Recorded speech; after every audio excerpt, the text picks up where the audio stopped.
Hello everybody, hi, Wonder King here with a video response for Andrew Bellina.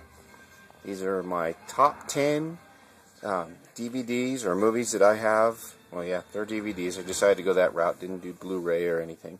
But my top 10 sci-fi DVDs. Let's see.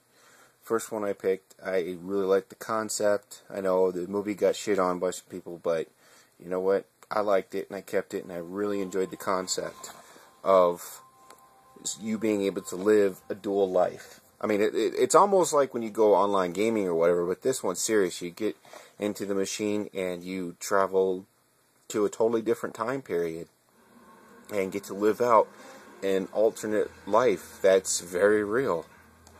So I just think that's really cool. I like the idea that they throw in this movie.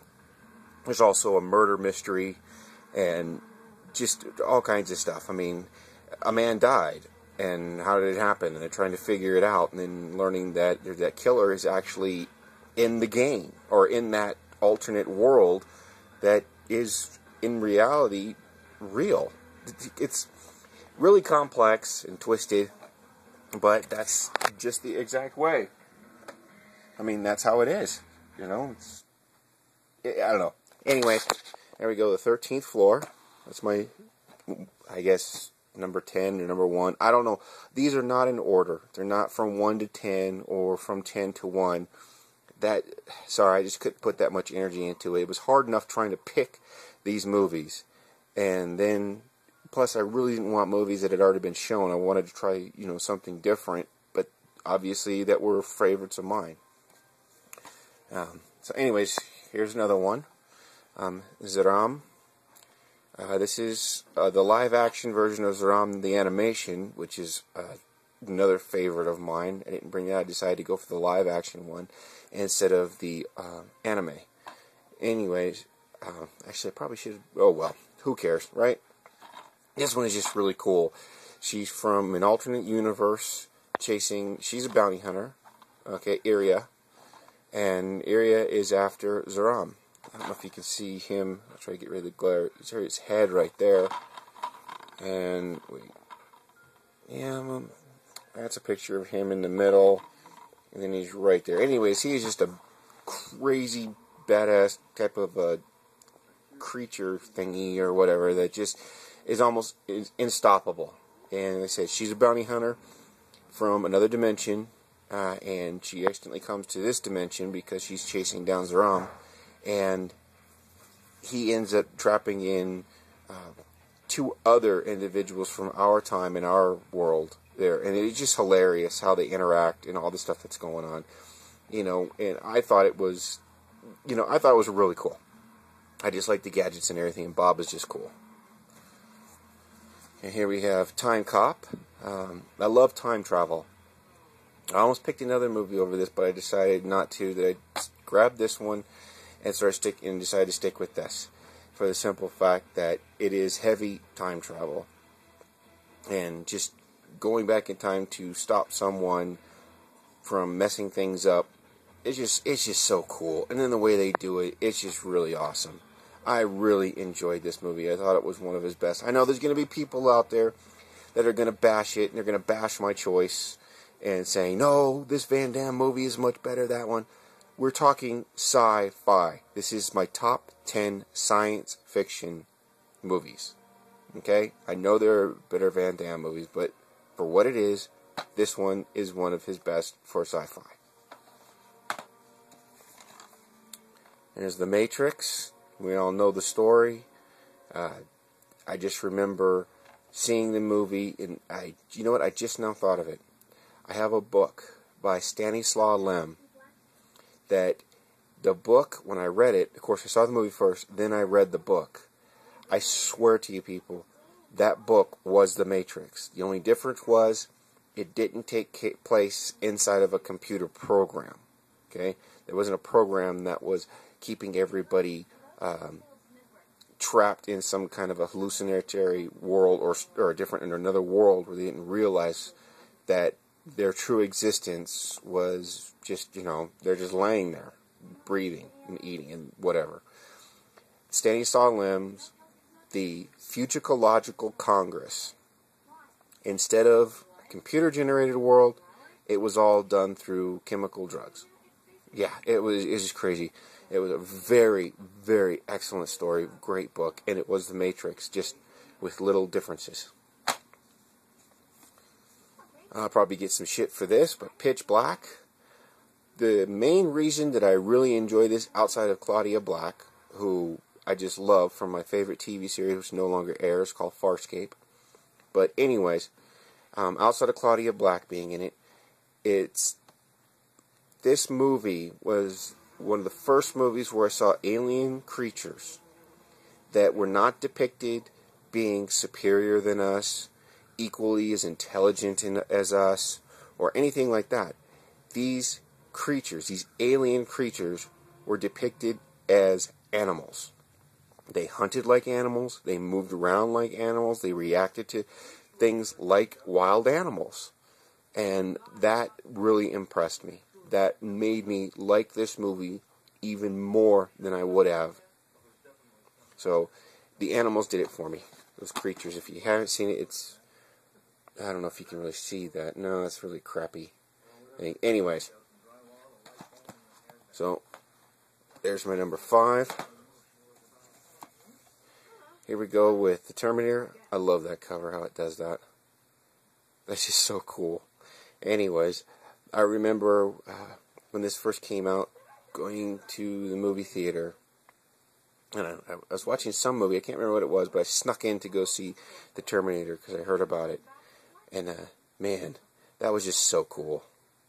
I just like the idea of, once again, time travel, and that you can come back, people coming back from the future or whatever, and just, you know, here he's fighting this creature, this, I mean, well, it's kind of like a cyborg. I mean, it did have living tissue, so technically, yeah, it's a cyborg. Just like a cyborg, we have cyborgs today. People that have pacemakers, they're cyborgs. They have a mechanical device that keeps them going. Anyways, enough of that. Sorry to break out on that tangent there. But, yeah, the Terminator. Pandorum. No, I mean, it is very hardcore sci-fi.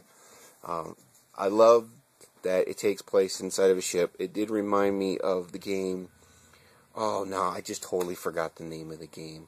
Dead Space, excuse me. Jeez, my brain just took a massive...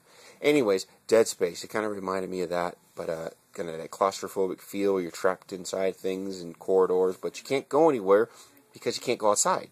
So, it's just cool. And I'm pretty sure everybody is going to see my this vid knows of the movie. So, but still, I'm not going to give away the ending, which I thought was really interesting and really cool.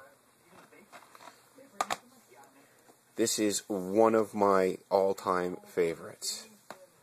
Westworld. Oh, man. I remember seeing this as a little kid, and I thought, God, I would give anything to go on vacation in a place like Westworld, or even Roman World. But to sit there and Westworld was the coolest. And, you know, get into a gunfight with the robot, and you shoot him, the blood squirting all over the place. Hey, careful, man. There's a beverage here. Sorry, that's my phone.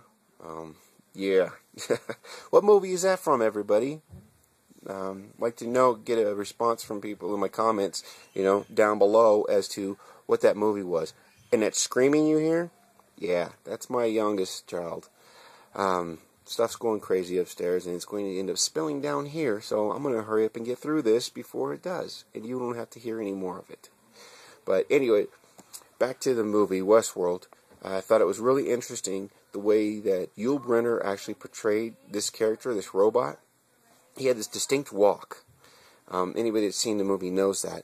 He had that distinct walk not because of the character that he was playing, but because he had a severe back injury. And it was very painful for him to move. So that walk was actually him dealing with the pain as he's walking. Had nothing to do with the character. Had to do with real life pain. I just thought that was pretty cool and interesting. And how well it enhanced the character itself. I mean, it really made him more robotic. The way he sat in the horse, everything. You know, he's so stiff. So it's just really cool, and I really like the movie. Definitely one of my top 10s. Here we go with Equilibrium. Yes, it's been compared to The Matrix, like they said right there. Forget The Matrix, whatever. Apples and oranges, you know, both fruits but completely different. Dealing with eradicating of emotions, to controlling society, to making the perfect societal structure. Yeah, bunch of crap. They never work. But anyways, just to have the fights, the Graviton clerics. I mean, these guys were really cool. You know, I like the way that they incorporated a martial arts aspect into gunfighting. To me, it had never really been done before, and it was just really interesting how they pulled it off. Is it very realistic? No, not really. But it's a very interesting and cool concept. We'll just leave it at that. And everyone else, of course, anybody that's a sci-fi junkie, they have one of these. They have at least this entire collection, or movie, all the movies. Excuse me. God, I'm just stumbling over my words big time. Having a little bit of jaw problem here today. I'm doing my best to get through this and talk. Thank God this is the last one, because now it's starting to really hurt. But there we go. I had to add this in. Star Wars. This is my inclusion in the top 10 of my pick of the Star Wars favorite Star Wars movies. The Empire Strikes Back. It's the darkest of the original three. It is the one that holds or heralds the most surprises. And hell, one of my favorite characters right there, Boba Fett. Come on, got to give it him props. I really dig Boba Fett. First time we get to meet Master Yoda, little green midget that he's actually in my closet, at least the stuffed animal is. And then we find out, you know, hey, Darth Vader. Yeah, big surprise. It's just so cool. I like my snow scenes. I got that in Planet Hoth. I mean, it's just, you know, they're rebuilding the Death Star. You know, to me, it's the darkest.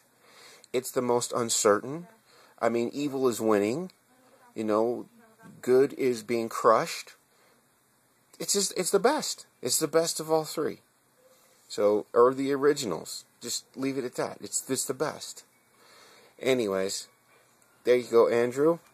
I hope that you enjoy my top 10. Here, I'll bring them back out. Kind of scoot back here.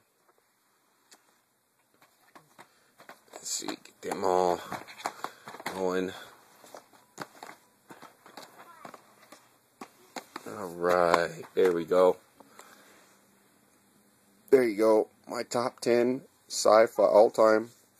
I shouldn't say all-time. My top 10 current favorite sci-fi movies. Hope you all enjoyed this. So now let's go grab our beverages, grab our favorite snack, sit down, and catch a flick together. Later all.